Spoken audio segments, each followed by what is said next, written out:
Keeping America safe is a deeply personal issue for one Catholic member of the administration.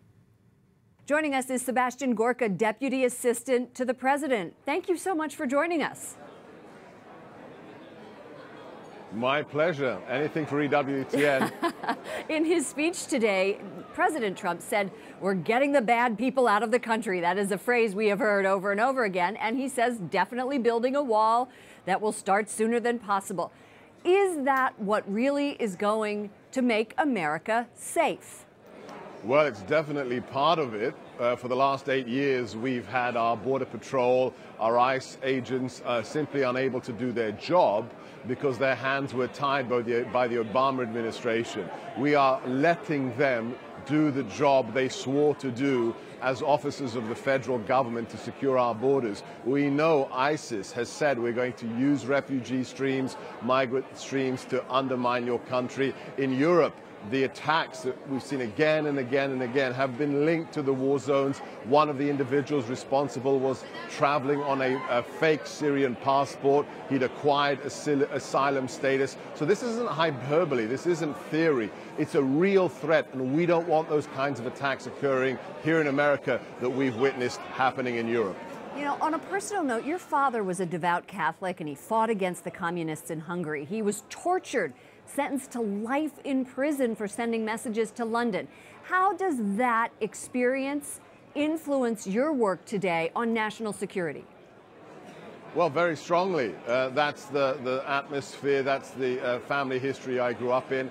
My father survived the Nazi takeover of Hungary as a little child. After the war, he was an anti-communist activist, betrayed by Kim Philby, given a life sentence at the age of 20.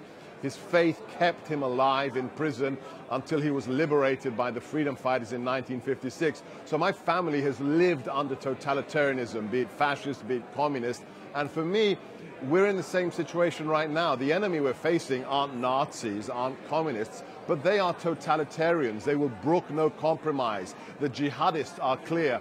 Either you surrender to us and we enslave you, or we will kill you. So we are back in a fight for our existence against totalitarians. Not Nazis, not communists, this time the global jihadists. You have a big target on your back at the White House and are criticized, like many there, on a daily basis. How does your faith help you get through that? Wow. I start the day reading a passage from the Old Testament. I finish my day by reading a passage from the New Testament. And when it gets really tough, it's very easy. The way I deal with it is this. I lay it all at the foot of our Savior, of the Lord. And then I remember what my father went through.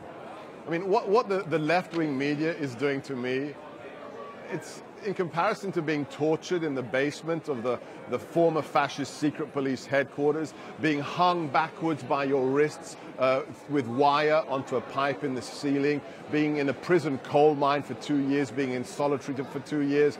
My father's faith, I still have the crucifix he carved illicitly out of a toothbrush that he kept hidden in prison. I have that today. That's what makes these attacks totally and utterly irrelevant. Sebastian Gorka, what an incredible, incredible story and a testament to your faith. Thank you so much for joining us. Sebastian Gorka, Deputy Assistant to the President. My pleasure.